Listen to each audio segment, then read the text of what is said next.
Okay, so next problem we're going to look at briefly is the transportation assignment problem that we talk about in chapter 3.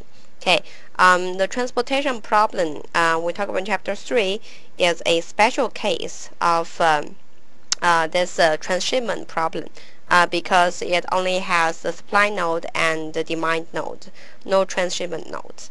And the method we talk about in chapter 3 is still the preferred way to implement.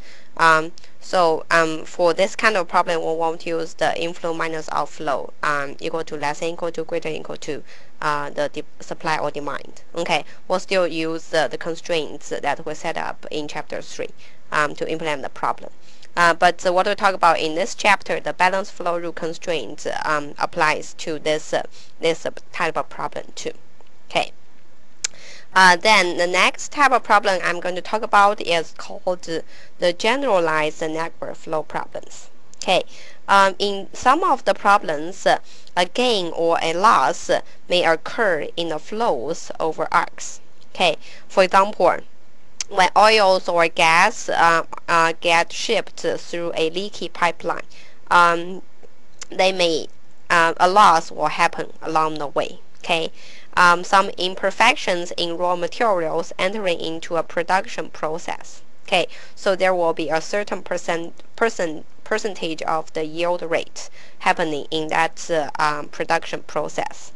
Spoilage of food items during the transit. Okay, so the same amount of food that you send out from this supply node, when it reaches the demand node or the transshipment node, you may not have the same amount. Okay, a loss may happen because of the spoilage. Theft during transit, same thing, a loss may happen. Or if we use the network to represent a certain type of investments, interest or dividends gained in the process will represent a gain that may happen over the arc.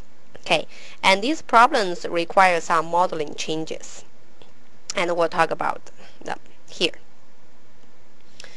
First, I'd like you to take a close look at the problem statement of the generalized network flow problem. Okay, so please read this carefully and do some initial thinking yourself.